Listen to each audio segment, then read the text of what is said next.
She laughed when she saw me checking the porch camera again. You really think anyone wants your boring mail? Karen shouted across the yard, arms crossed, eyes full of mockery. But she didn't know, I had already caught her once, bending down and snatching a brown box right off my porch like it was hers. That time, I stayed quiet. This time, I wasn't going to. It started 3 weeks ago. Every delivery, missing. Shoes for my daughter, a small tool set I ordered, even my wife's medication. The tracking always said, delivered, but the porch stayed empty. My security camera mysteriously stopped recording right before each package disappeared. When I confronted the delivery guy, he shrugged and said, "Sir, the same woman signs for them every time. She says she's your neighbor." Karen. Of course. The HOA queen who thought every house on this street was her kingdom. She'd once tried to fine me for having a flag that was too big. Another time, she stood outside counting the cars in my driveway like she worked for the government. She smiled fake, talked fake, lived fake. So I decided to play her game differently. I ordered one last package, a normal cardboard box, same tape, same delivery style. Inside, I placed a high-pressure glitter bomb with a camera chip, connected straight to my phone. When it opened, it would record everything, face, sound, reaction, all in sparkling justice. The day came. The mail truck stopped, left the package on the porch, and drove away. 15 minutes later, Karen's garage door creaked open. She peeked around like a cat waiting for the right moment. My phone started vibrating, the motion alert was live. I watched her tiptoe across the lawn, glance at my camera, then whisper, "Too easy." She grabbed the box, and as soon as she opened it behind her bushes, boom. A burst of pink and gold glitter shot straight into her face. The sound of her scream echoed across the whole block. She coughed, stumbled, covered in sparkles, looking like a disco ball exploded on her. But the best part, the video uploaded automatically to cloud storage. And when she realized she'd been recorded, her face turned white. She ran toward my porch, pounding on my door, shouting, "You can't do this. This is harassment. I'm calling the HOA." I opened the door slowly, looked her in the eyes, and said, "You might wanna call the police instead, because that was my federal property you've been stealing." Her jaw dropped. For the first time, she didn't have a comeback. She just stood there, covered in glitter, realizing she wasn't the queen anymore. Karen's voice trembled, but she tried to keep her tone high, sharp, like she still held the upper hand. "You can't accuse me without proof," she snapped, glitter still clinging to her eyelashes. But her confidence was cracking, and she knew it. I stepped closer, holding my phone up between us. "You mean this proof?" I tapped the screen, and the live footage played, Karen sneaking onto my porch, whispering, "Too easy," before opening the box. Her face went pale as she saw herself stealing, the glitter explosion replaying in slow motion. She tried to grab the phone, but I pulled it back. "Touch me again," I said quietly, "and you'll be facing more than theft charges." She froze. For the first time since I'd moved into this neighborhood, she didn't have a single word. Then she stormed off, muttering something about reporting this to the HOA. That night, a letter was taped to my door, a fake HOA violation notice claiming I had set a trap causing injury to a resident. It was written on cheap paper, stamped with a logo she must have printed herself. My wife laughed when she saw it, but I didn't. I knew what she was trying to do, twist the story before the truth came out. The next morning, 2 police officers knocked on my door. Karen stood behind them, arms crossed, pretending to look calm. "Sir," one officer began, "we received a complaint that you rigged an explosive device that caused harm to your neighbor." Karen gasped loudly on cue, like she was performing for a movie. "He's dangerous. He booby-trapped his own house," she cried. I smiled slightly and invited the officers in. "I think you'll want to see something before you make any assumptions," I said. I played the video from the beginning, her walking across my lawn, taking the box, opening it behind her bushes. The glitter explosion froze the officers mid-breath. One of them even chuckled softly. When the video ended, Karen's face was red with fury. "This doesn't prove anything," she shouted. "He edited it. He's lying." The senior officer turned to her slowly. "Ma'am," he said, "that's a federal package with your signature on file. Stealing mail is a felony." Her voice broke. "You can't No, I didn't, this is ridiculous. The officer pulled out his notepad. You're under investigation for mail theft and filing a false report. Karen's mouth opened, but no sound came out.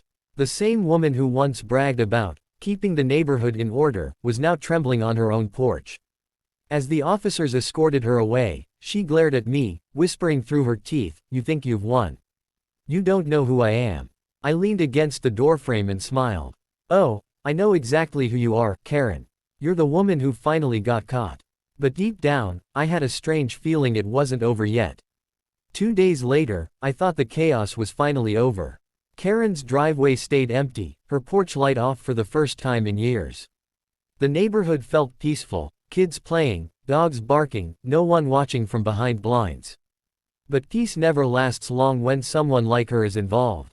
On the third evening, I came home from work and found my mailbox stuffed with papers, complaints, anonymous, HOA reports, and a new notice taped to my door: immediate eviction pending HOA board decision. I stared at it for a few seconds, then laughed under my breath. Karen wasn't in jail, she was plotting from behind the scenes. I walked over to my neighbor, Mrs. Davis, who had lived there longer than anyone. "Karen's at it again," I said. Mrs. Davis sighed. "You didn't hear. Her cousin's the acting HOA president while she's away for mental stress leave. She's pulling strings from inside." That's when it clicked. Karen wasn't just power hungry. She had built herself a little network inside the HOA. Every fake complaint, every fine, every rule suddenly made sense. She'd been using HOA authority as her personal weapon. That night, while my wife slept, I sat in the living room scrolling through every HOA document I could find.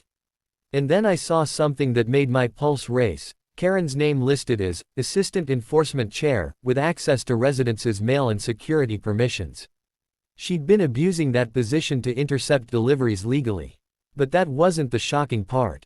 The HOA charter had a hidden clause that very few noticed. It stated that any conflict of interest or misconduct by a board member could nullify all previous enforcement actions and grant the affected homeowner the right to file for a full internal audit. That meant if I proved she'd been using her authority for personal gain, not only would she lose her position, but every HOA action she'd ever taken would be legally invalid. Every fine, every threat, every notice she'd given out, gone. The next morning, I went to the county office. I showed them the footage, the fake violation letters, and the digital signature records from the Postal Service. The clerk looked at me and said, "Sir, you might want to speak to our legal department. This goes beyond HOA." 2 hours later, I found myself in a small conference room across from a calm-looking man in a suit. He introduced himself as Robert Hayes, County Compliance Investigator. "You've stumbled into something big," he said. "Your neighbor's been flagged before. She's not just running HOA power plays, there's a mail fraud report tied to her name from another district." I leaned forward. "So what happens now?" He smiled faintly. "You just keep your porch camera on. We're about to pay her a visit she won't forget." That night, my phone buzzed with a new motion alert. Through the porch camera, I saw 2 black SUVs pull up in front of Karen's house. Federal agents stepped out. Her door opened, and for the first time, she didn't come out yelling. She came out in handcuffs. But the way she looked at my camera, smirking slightly, even while being taken away, sent a chill down my spine. Because that look didn't say, "I lost." It said, "I'm not done yet." For the next week, things stayed eerily quiet. Karen's house sat dark, her porch cluttered with uncollected mail. But the peace felt heavy, like the silence before a storm. My wife said I was overthinking it. "She's gone," she whispered, resting her hand on mine. "Finally gone." I wanted to believe her, but my gut didn't. One night, around midnight, I heard a car pull up outside. The sound of slow footsteps followed, steady, deliberate. I peeked through the blinds, and my heart stopped. It wasn't Karen, it was a man in a black jacket carrying a clipboard, glancing around like he was searching for something. He slipped a paper onto my front gate and drove off. In the morning, I found it, another HOA violation. This one stamped urgent, final notice. The signature at the bottom made my blood boil. Karen's cousin. The same one she'd used to protect herself before. The letter claimed I had engaged in acts of harassment toward a community member, and that my residency privileges were suspended pending HOA board review. My wife's eyes widened. They're still coming after us, she said softly. I nodded. Karen might be gone, but her people aren't. I decided to dig deeper. That afternoon, I visited the HOA's office building. It was small, beige, and smelled like old carpet and coffee. When I walked in, the clerk barely looked up. Name? She asked. Daniel Brooks, I replied. Her fingers froze mid-type. Then she whispered something to the person beside her. A door opened behind the counter, and a tall man in a blue tie stepped out. You must be Mr. Brooks, he said calmly. I'm the HOA director. We've been expecting you. My stomach tightened. Expecting me? He smiled thinly. Karen briefed us before she left. She said you've been disruptive. I pulled out my phone, opened the glitter bomb video, and let it play right there on his desk. Karen's face covered in sparkles filled the screen. That's your enforcement chair, I said. Caught stealing federal property. And you're telling me I'm the disruptive one. His smile faded. That's interesting footage. Interesting. I snapped. It's evidence. And the county investigator has it too. He glanced at the woman at the desk, then sighed. Look, Mr. Brooks, between you and me, Karen's connections run deeper than you think. This HOA isn't just local. It's tied to a regional network, people who've been covering for her for years. My pulse spiked. Covering what? He hesitated, then leaned closer.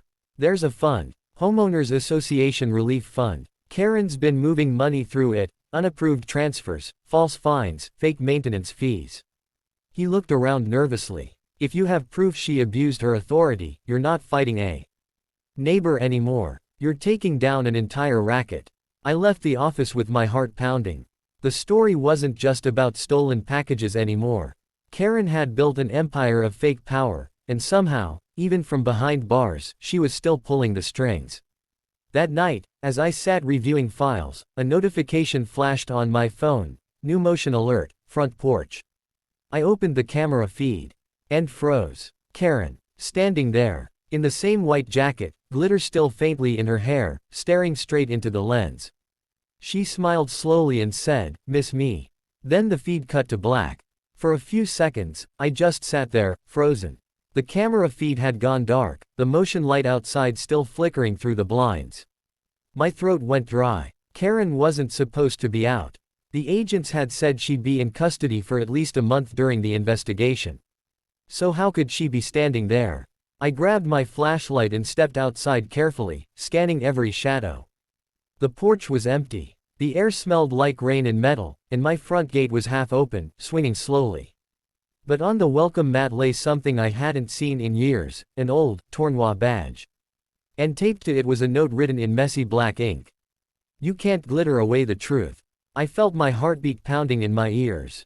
I went back inside, locked the door, and checked my phone. No signal. The Wi-Fi was gone too. My wife came downstairs, rubbing her eyes. What's wrong? She asked. I showed her the note. Her face went pale. We tried calling the police, but the line wouldn't connect. Then I remembered something. Karen used to brag that she handled the community's tech grid. She had backdoor access to everyone's security systems, including Wi-Fi routers, street cameras, even smart locks. If she'd found a way out, she could be inside the system again. I restarted the router, and when it came back online, every feed from my security camera had been replaced with one clip. Karen's face, zoomed in, whispering, "You shouldn't have embarrassed me." That's when headlights appeared outside again. This time, it wasn't a police car.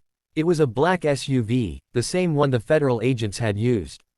I felt a wave of relief and stepped out onto the porch, until I realized the men who got out weren't wearing badges. They didn't speak. They just handed me a sealed envelope and left without a word. Inside was a legal document, cease and desist, property defamation and tampering claim, filed by Karen Hartman, with representation.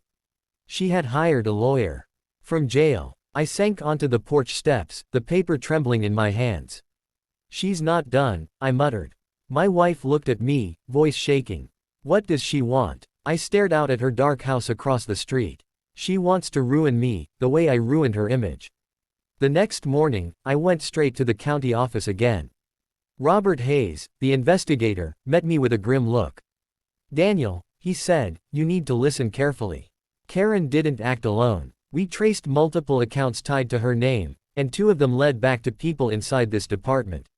What are you saying? I asked, stunned. He leaned in. Someone here has been feeding her information, even while she's under watch. She's not targeting you because of glitter, Daniel. She's targeting you because you exposed her connection to the money trail. You're the only one who can tie her network to the HOA funds. I rubbed my temples. So what do I do? He looked me dead in the eye. You get everything ready, documents, footage, letters, and keep them safe. We're building a federal case. But until then, he paused. Don't be alone at night. That evening, I double-checked every lock, sealed the windows, and backed up all my files onto a hidden drive. But just as I was about to shut down the computer, a notification popped up on my screen, an incoming message from an unknown email address. It said, "Round 2 starts tomorrow. Hope you're ready." And attached was a new video file. The thumbnail showed my porch. From her angle, she was watching me. My fingers hovered above the keyboard, trembling. The video's thumbnail sat there, my porch, shot from across the street, my silhouette faintly visible through the living room window. My heart thudded as I clicked play. The footage started with static, then slowly cleared. It was nighttime, the same as now. The camera was shaky, handheld. I could hear her breathing, low, calm, deliberate. Then Karen's voice came through the speaker, quiet but chillingly steady. "Greater than, you thought glitter was justice. You humiliated me, Daniel. You cost me everything. Now, I'm going to cost you the one thing you can't replace." The video cut off right as my wife's car pulled into the driveway, from earlier that day. She'd been filming us, watching our every move. I jumped up and locked every door in the house again. My wife called from upstairs, "What's going on?" I didn't answer. I couldn't. My brain was spinning. If she could film that close, she wasn't just nearby, she'd been back in the neighborhood for days. I grabbed the phone and called Robert Hayes, the investigator. "She's here, Robert. She's watching me." He didn't sound surprised. "I was afraid of this. She made bail last night." "What?" I yelled. "How?" Her lawyer argued that since no physical harm was done, and because the package was technically a booby trap, she could fight it as self-defense against harassment. The system gave her a temporary release under supervision. I laughed bitterly. "Supervision? She's outside my house." Robert's tone hardened. "Listen, Daniel. Stay calm. We're filing a restraining order first thing tomorrow. I'll have a patrol car outside your place tonight. Just don't engage her, do you understand?" But before I could respond, the power cut out. Total darkness. The only light came from the faint glow of my phone screen. My wife screamed from upstairs, "Daniel, what happened?" Then came a soft sound, a knock. 3 slow taps on the front door. I walked toward it, step by cautious step. The peephole showed nothing but black. I took a deep breath and flicked the flashlight on through the side window. For a split second, I saw her, Karen, standing at the edge of my yard, smiling. She wasn't holding a phone or a camera this time. She was holding a small metal box. She lifted it slightly and mouthed something I couldn't hear through the glass. Then she placed it on my porch and walked away into the shadows. I waited several minutes before stepping outside, my heart hammering. The box was light, too light. I opened it carefully. Inside was a single glitter-covered note. "One sparkle for every lie you've told. The truth will explode soon." I didn't understand what she meant until my phone buzzed again, another email from that same unknown address. This time, it wasn't a video. It was a court document. Filed under my name, Daniel Brooks, charged with illegal surveillance, wiretapping, and harassment. She had flipped the story. She'd turned me into her villain. My wife's voice broke the silence. "Daniel, what does this mean?" I swallowed hard, my mind racing. It means she's not trying to destroy me anymore. I looked back toward her dark house. She's trying to replace me. And somewhere in that house across the street, a camera light flickered on, aimed right at my window. This time, her voice echoed from my porch speaker, "You're the one under investigation." My wife stood frozen at the stairs, clutching the railing. "Daniel, what does she mean, you're under investigation?" she whispered. I didn't answer right away. My phone kept buzzing, emails, notifications, legal messages, all from numbers I didn't recognize. When I opened one, my stomach dropped. It was a screenshot from a public post on the neighborhood app, Next Town. Greater than, warning. Neighbor Daniel Brooks caught illegally recording HOA members and planting traps. Please report any suspicious behavior to authorities immediately. And below that, hundreds of angry comments. People I'd waved to every morning were now calling me a creep, a psycho, even dangerous. Karen had turned the entire neighborhood against me overnight. I shut the blinds, shaking my head. She's not fighting fair anymore, I muttered. My wife grabbed my arm. We need to leave, Daniel. Tonight. But I couldn't. Not yet. If we run, we look guilty, I said. I need to prove this is all fake. I called Robert again, but this time, his number went straight to voicemail. My gut twisted. Something wasn't right. Then a sharp knock at the door made us both flinch. Police. Open up. I opened the door slowly, heart pounding. 2 officers stood there, hands on their belts. Behind them, a group of neighbors had gathered, filming with their phones. One of the officers spoke in a cold, professional tone. Mr. Brooks, we've received multiple complaints of illegal surveillance, trespassing, and harassment.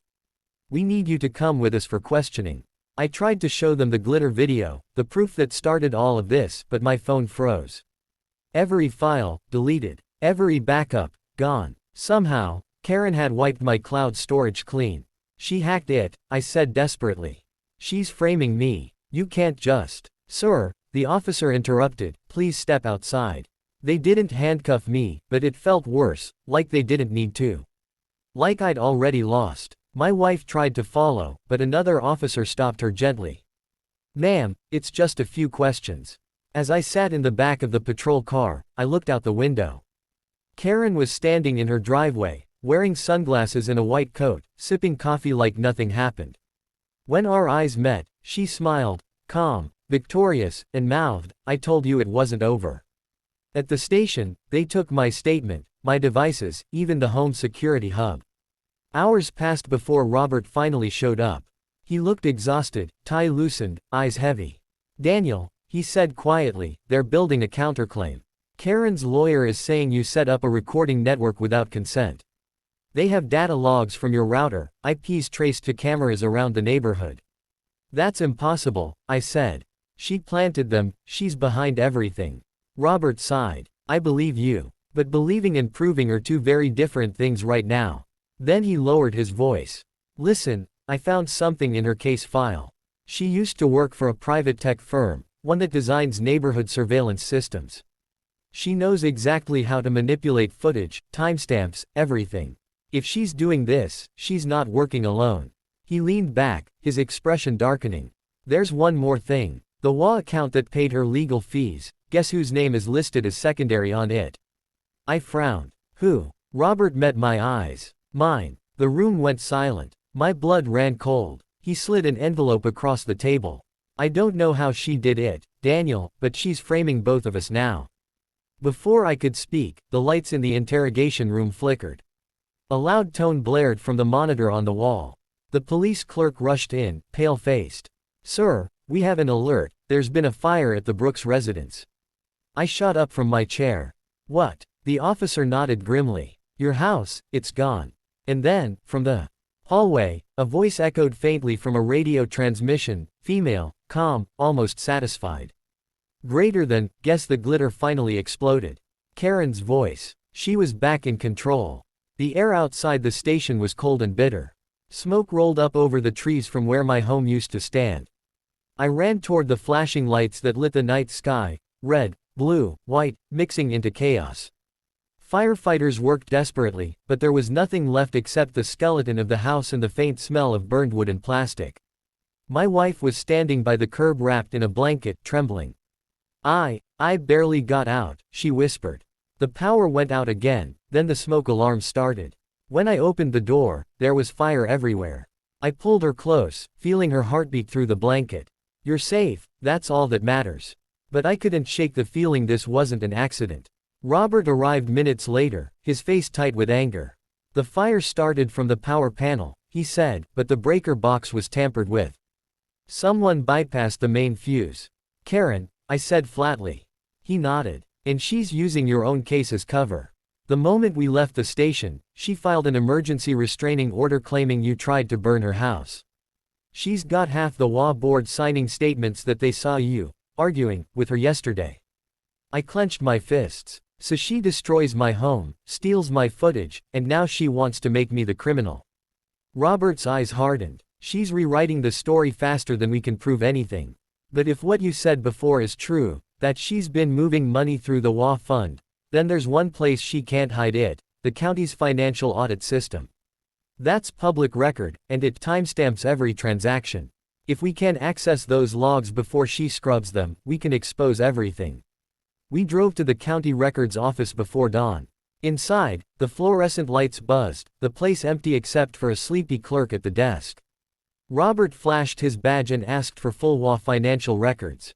The clerk frowned. We just got a deletion request for that file this morning, from the regional HOA attorney. Robert's head snapped up. What's the timestamp? The clerk checked. 4 a.m. That was 15 minutes before the fire started. A chill ran through me. She was timing everything, deleting evidence while creating chaos. She's one step ahead of us, I muttered. Robert tapped his pen on the counter. Not if we move faster. He leaned toward the clerk. Is there a backup server? There is, the clerk said slowly. But it's off-site. We'd need county authorization to access it. Robert turned to me. That's your next move. File a citizen access request. It'll take a few hours, but it's the only legal way in. I filled out the forms, hands shaking. By sunrise, the request was in the system. But when we walked back to the car, something stopped me cold. Sitting on the driver's seat was another glitter-covered envelope. Robert picked it up carefully, sliding a glove on. Inside was a single photo, taken from a distance. It was me, holding my wife outside our burning house. On the back, written in thick black marker, were the words, "Every fire starts with a spark. You lit mine first." Robert exhaled sharply. She's taunting you. I stared at the horizon where the smoke still rose. No, I said slowly. She's telling me she's not done burning things, until I'm gone. Just then, my phone buzzed with an unknown number. A voice came through, distorted but unmistakably hers. Greater than, you wanted the truth, Daniel. Meet me at the old HOA clubhouse tonight. Alone. Or the next fire won't be your house. The call ended. Robert looked at me. It's a trap. I know, I said quietly. But it's the only way to end this. The sun was rising behind the smoke, and for the first time, I wasn't afraid of the glitter, the lies, or the fire. I was afraid of how far I was willing to go to stop her. Night fell heavy over the neighborhood, the street eerily quiet except for the hum of crickets and the distant crackle of cooling ash. The old HOA clubhouse sat at the end of the cul-de-sac, half abandoned, its windows dusty, its porch light flickering weakly. I parked a block away, checked my phone, it still had no signal, and slipped the flash drive with all the backup evidence into my pocket. This was it. One last confrontation. The door creaked as I stepped inside. The air smelled of mildew and old paint. A single lamp flickered in the center of the room, casting long shadows over the walls covered with HOA banners and photos of smiling residents. And then, from behind the desk, she appeared. Karen. Her hair was tied back, her once white jacket now gray from ash, glitter still clinging faintly to her cuffs. She looked tired, but her eyes burned with the same cold confidence. You actually came, she said softly, almost amused. I came to finish this, I replied. She laughed, quietly at first, then with that same shrill tone I'd heard on my porch months ago. Finish. Daniel, I already finished it. Your house is gone. Your reputation's ruined. The neighbors think you're insane. All that's left now is the story I write about you. I took a slow step forward. You really think people will believe you forever? Her smile faded. They don't need to believe me forever. Just long enough for you to disappear. From behind her desk, she pulled out a small silver flash drive and held it up. This, she said, is every HOA transaction, every name, every dirty payment. You were right about everything, but now it's mine. And when I leak it, you look like the bitter neighbor who burned everything to the ground out of revenge. I felt my pulse pounding. You won't leak it, I said. She tilted her head. Why not? Because that drive in your hand isn't the only one. I pulled my own from my pocket and held it up. Yours has the forged version. Mine has the county stamped backup. For the first time, she looked uncertain. You're bluffing. I smirked. Then why did I BCC the county investigator, the local news, and every homeowner in this neighborhood 5 minutes before I walked in? Her eyes widened. She looked at her phone, tapping rapidly, but there was no signal. What did you do? Turned off the Wi-Fi. Your own trick, I said. You taught me that. The sound of sirens echoed faintly outside, approaching fast. Her face drained of color. You think they'll believe you over me? I don't need them to, I said quietly. I just need them to see the truth. She stared at me for a long moment, then slowly sank into the chair behind her desk. Her voice dropped low, bitter. You destroyed me, Daniel. I looked at her, tired, hollow, done. No, Karen, you destroyed yourself the moment you thought this neighborhood belonged to you. The door burst open. Police officers rushed in, led by Robert. He nodded at me once, then turned to Karen. Karen Hartman, you're under arrest for arson, mail fraud, evidence tampering, and multiple counts of false reporting. As they cuffed her, she whispered through clenched teeth, you'll never get your life back.